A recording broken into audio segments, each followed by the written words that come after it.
నమస్తే, నేను మీ కుప్ప పద్మిని. ఇన్నాళ్ళు మీ సపోర్ట్ ని నాకు అందిస్తూ, మీ ప్రేమని నాకు అందిస్తున్న ప్రతి ఒక్కరికి కృతజ్ఞతలు. ఇప్పుడు చూడబోతున్న ఈ వీడియో కూడా ఖచ్చితంగా మీకు ఉపయోగపడుతుంది. లైక్, షేర్ అండ్ సబ్స్క్రైబ్ చేసి మీ ఇష్టాన్ని అలాగే మీ సపోర్ట్ ని నాకు అందించండి. అలాగే ఈ వీడియో పట్ల మీ అభిప్రాయాన్ని కమెంట్ సెక్షన్ లో కమెంట్ చేసి నాకు తెలియజేయండి. నమస్తే.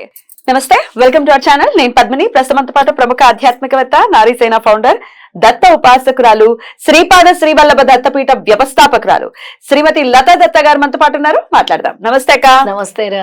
అత్యంత అద్భుతంగా యాత్రలు చేయిస్తూ ఉంటారు, తీసుకెళ్తూ ఉంటారు. అయితే అన్ని యాత్రలు ఒక ఎత్తు, అరుణాచలం యాత్ర ఒక ఎత్తు అని ఒప్పుకుంటారా? తప్పకుండా the most powerful place. And very peaceful, very calm. అసలు అక్కడికి వెళ్తే ఆ ప్రపంచమే వేరు అనిపిస్తుంది. ఆ ఓరాయే వేరు.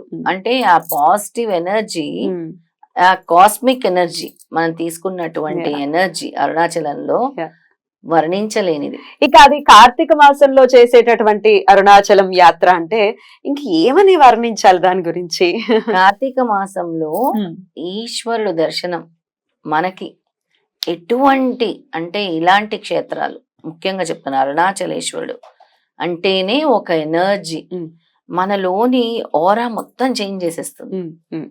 అంతెందుకు పద్మిని, తెలుసో తెలియకో ఒక సునకం కూడా కార్తీక మాసంలో ఒక ఈశ్వరాలయంలో తెలియక అక్కడ ఆ ఈశ్వరాలయంలోకి వెళ్ళి అక్కడ వీబుద్లు దొరికిన తర్వాత ఎలాంటి జన్మం ఎత్తిందని, ఎలాంటి ప్రాప్తమైంది, శివైక్యం చెందింది. అలాంటి ప్రాప్తాన్ని మనకి ఈశ్వరుడు ఇస్తున్నాడు.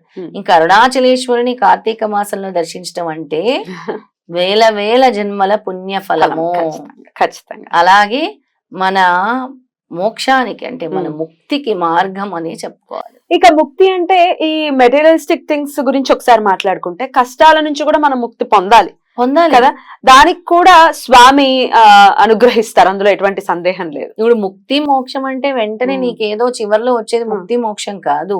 ఇప్పటి నుంచి కూడా ఒక్కొక్క విషయాన్ని నేను త్యజిస్తూ, ఆ భవబంధాల్ని దాటి వేస్తూ, స్వామి కూడా సంసార సాగరంలో ఉండి వాటిని నువ్వు ప్రయాణం చేస్తూ, భగవంతుడు స్మరణ చేస్తూ నీ జీవన విధానాన్ని ఏ విధంగా వెళ్లాలో సూచించారు తప్పించి వెంటనే ముక్తి మోక్షం అంటే అన్ని వదిలేసి కూర్చోమని చెప్పలేదు స్వామి ఏనాడు కూడా.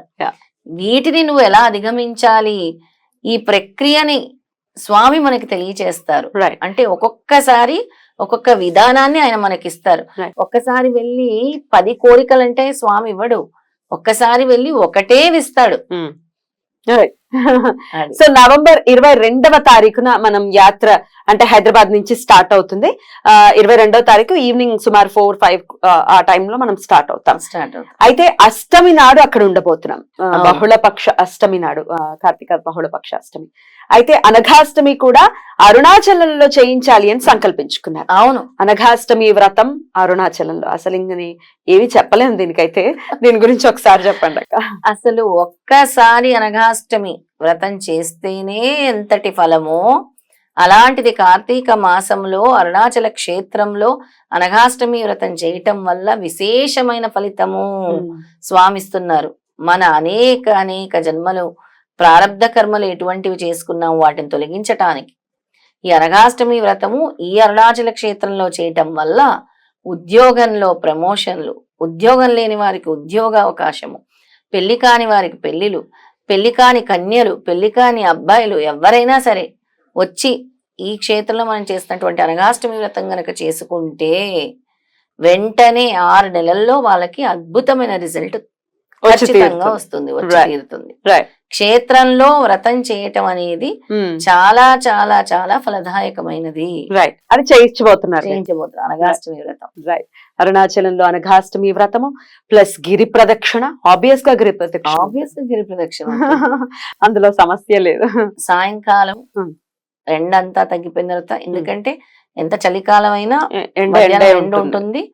సాయంకాలం పూట చక్కగా 5 గంటలకి మనం మొదలు పెడితే 9 కల్లా అయిపోతుంది. 9 ఏంటి 8 కూడా అయిపోతుంది. 9-10 వరకు చక్కగా గిరి ప్రదక్షిణ కూడా అయిపోతుంది. రైట్. ఇంకేమేమి జరుగుతుంది అంటే అరుణాచలం ఒక్కటేనా అని అడుగుతూ ఉన్నారు. ఒక్కసారి అరుణాచలం మాత్రమేనా, అసలు ఏంటి యాత్ర డీటెయిల్స్ ఒకసారి చెప్పండి. ప్రస్తుతానికి అరుణాచలంలోనే గడుపుదాము. విశేషంగా అక్కడ ఉండేటువంటి వజ్ర వారాహి అమ్మవారు, అరుణాచలేశ్వరుడు, రమణ మహర్షి ఆశ్రమము, రమణుల ఆశ్రమము, ఆయన అక్కడే ఆయన ధ్యానం చేసినటువంటి ప్రదేశము, ఆయన అక్కడే చక్కగా ఈశ్వర అనుగ్రహం పొందేటువంటి చోటు కూడా అదే రమణుల ఆశ్రమం. ఇవన్నీ కూడా చూడబోతున్నాం పద్మిని అక్కడే. అలాగే ఏవైతే లింగాలు ఉన్నాయో, వాయులింగము, సూర్యలింగము, చంద్రలింగము, కుబేరలింగము, ఈ లింగాలన్నిటి దగ్గర కూడా చక్కగా హారతిచ్చుకుంటూ, కర్పూరం వెలిగించుకుంటూ, అవకాశం ఉంటే దీపం వెలిగించుకుంటూ వెళ్తూ గిరి ప్రదక్షిణ చేస్తాం. మీరు గిరి ప్రదక్షిణ చేస్తారు. అది 22వ తారీఖు మనం బయలుదేరుతాం. అంటే 23వ తారీఖు అరుణాచలంలో ఉంటాము. పొద్దున్న అంటే 23వ తారీఖే అనఘాష్టమి వ్రతం చేసేసుకుంటాం. సాయంత్రం గిరి ప్రదక్షిణ చేసుకుంటాం. 24వ తారీఖు మనము దర్శనం చేసుకుంటాం. తిరుగు ప్రయాణం కూడా ఆ రోజు స్టార్ట్ అయిపోయి 25 ఎర్లీ మార్నింగ్ కల్లా వచ్చేస్తాం. రైట్. సో 24 రాత్రికి మాక్సిమం మిడ్ నైట్ వరకు వచ్చేస్తాం, స్టార్ట్ అయిపోతాం. ఎందుకంటే సోమవారం ఎవరి ఆఫీసులకు వాళ్ళు వెళ్ళిపోవచ్చు. సో చక్కగా రావాలి అనుకున్న వాళ్ళు రిజిస్టర్ చేసుకోవాల్సి ఉంటుంది. సో జస్ట్ వాళ్ళు వస్తే సరిపోతుంది. అకామిడేషన్ కానీ, ఫుడ్ కానీ, దర్శనాలు కానీ, ఈ అనఘాష్టమి వ్రతం కానీ అన్ని ఇంక్లూడెడ్ ఉంటాయి. రైట్, ఖచ్చితంగా రైట్. అయితే శివ దర్శనం కార్తీక మాసంలో ఎంత పుణ్యప్రదమో మనకు తెలిసిందే. చాలా పుణ్యప్రదం. రైట్. ప్రయత్నపూర్వకంగా ఎలా చేసుకోవాలి? ఏదో ఒకటి అడ్డొస్తోంది కొంతమందికి, వెళ్ళాలి అని అంటే వెళ్ళలేరు అసలు కదా, ఏదో ఒకటి ఆపేస్తూ అసలు నేను చెప్తూనే ఉంటారు. మేము ఎన్నో సంవత్సరాల నుంచి అరుణాచలం వెళ్దాం అనుకున్నాం, ఎన్నో సంవత్సరాల నుంచి కాశీ వెళ్దాం అనుకున్నాం, ఎన్నో సంవత్సరాల నుంచి గానగాపూర్ వెళ్దాం అనుకున్నాం, మాకు అవ్వట్లేదు, భగవంతుడు పర్మిషన్ ఇవ్వట్లేదు అనుకుంటారు. అసలు ఆ ఆలోచనే మీకు రానప్పుడు భగవంతుడు ఎలా పర్మిషన్ ఇస్తారు? ఆ స్ఫురణ మీలో కలిగింది, మళ్ళీ మర్చిపోతారు. మళ్ళీ ఆ స్ఫురణ అంటే మీ యొక్క ఆత్మ కోరుకోవాలి అక్కడికి వెళ్ళాలి అని. నేను అక్కడికి వెళ్ళాలి, అరుణాచలేశ్వరుని దర్శించాలి, ఆయన్ని చూడాలి, అలాగే నాలో ఉండేటువంటి దుష్ట శక్తి అనేది బయటకు పోవాలి. చాలా మంది కూడా నెగిటివ్ ఎనర్జీస్ తోనే బాధపడుతూ ఉన్నారు అనమాట. అలాంటి పాజిటివిటీ వాళ్ళలో రావాలంటే అరుణాచల గిరి ప్రదక్షిణ చేసిన తర్వాత, చెయ్యక ముందు జీవితం ఎలా ఉంటది, చేసిన తర్వాత మీ జీవితం ఎలా మారిపోతుంది, ఒక లైన్ అయితే ఉంటుంది. ఒక్కసారి మీరు గిరి ప్రదక్షిణ చేసిన తర్వాత అరుణాచలేశ్వరుడే మీ చెయ్యి పట్టుకొని నడిపిస్తాడు అని మన శాస్త్రాలు చెబుతున్నాయి. అరుణాచల శివ అని ఒక్కసారి నామస్మరణ చేస్తే కోటి సార్లు నామస్మరణ చేసినటువంటి ఫలితాన్ని స్వామి మనకిస్తున్నారు. అది గిరి ప్రదక్షిణ అనగానే ఇంకా భయపడిపోయే వాళ్ళు ఉన్నారక్క. అమ్మో, నడవాలా, నడిపిస్తారా, ఓరు నాయనో, ఇంకా డౌట్స్. అస్సలు మా వల్ల కాదు అనుకునే వాళ్ళకి ఆటోలు ఉన్నాయి, ఆటోల్లో గిరి ప్రదక్షిణ చేసుకుంటారు. అంటే నడవలేని వాళ్ళు, ఇంకా వాళ్ళకి చాలా కుతూహలం ఉంటుంది, నేను చెయ్యాలి, గిరి ప్రదక్షిణ చెయ్యాలి, స్వామిని నేను దర్శించుకోవాలి, నేను కొన్ని అడుగులే వేస్తాను, తర్వాత వేయలేను అన్న వాళ్ళకి ఈ విధంగా ఆటోలో గిరి ప్రదక్షిణ చేసుకోవడానికి కూడా అక్కడ అవకాశం ఉంది. కానీ ప్రయత్నించాలి, మనం ఖచ్చితంగా ప్రయత్నించాలి పద్మిని. అంటే వాళ్ళ ఆరోగ్యం సహకరించకపోతే మోకాల ఆపరేషన్ అయి ఉండొచ్చు, అలాంటి వాళ్ళ కోసం చెప్తున్నా. That is different.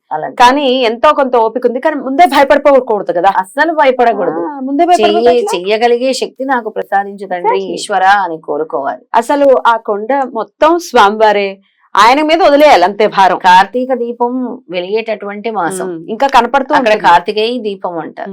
ఆ దీపం కూడా ఇంకా వెలుగుతూ ఉంటుంది మనం వెళ్లే సమయానికి. మనం చెప్పుకున్నాము, భరణి నక్షత్ర జ్వాలతోనే ఆ దీపాన్ని వెలిగిస్తారు. అవును. ఆ కార్తీక దీపం వెలుగుతుంది, డిసెంబర్ వరకు వెలుగుతుంది. డిసెంబర్ వరకు వెలుగుతుంది. మన అది కూడా దర్శనం చేసుకోవచ్చు, మన అదృష్టం నిజంగా చాలా అద్భుతం అక్క. ఈ యాత్ర ఎప్పట్లాగే సఫలీకృతం అవ్వాలి. ఎవరెవరికైతే ఈశ్వరానుగ్రహం ఉందో వాళ్ళు ఖచ్చితంగా వస్తారు, అందులో ఎటువంటి సందేహం లేదు. అక్కడ అడుగు పెట్టి, మీరు ఇందాక అన్నట్టుగా అక్కడ అడుగు పెట్టక ముందు ఒక జీవితం, పెట్టిన తర్వాత ఒక జీవితం ఖచ్చితంగా అనుభవపూర్వకంగా మన వాళ్ళు కోరుకుంటారు. థ్యాంక్ యూ అక్క, thank you so very much. నమస్తే.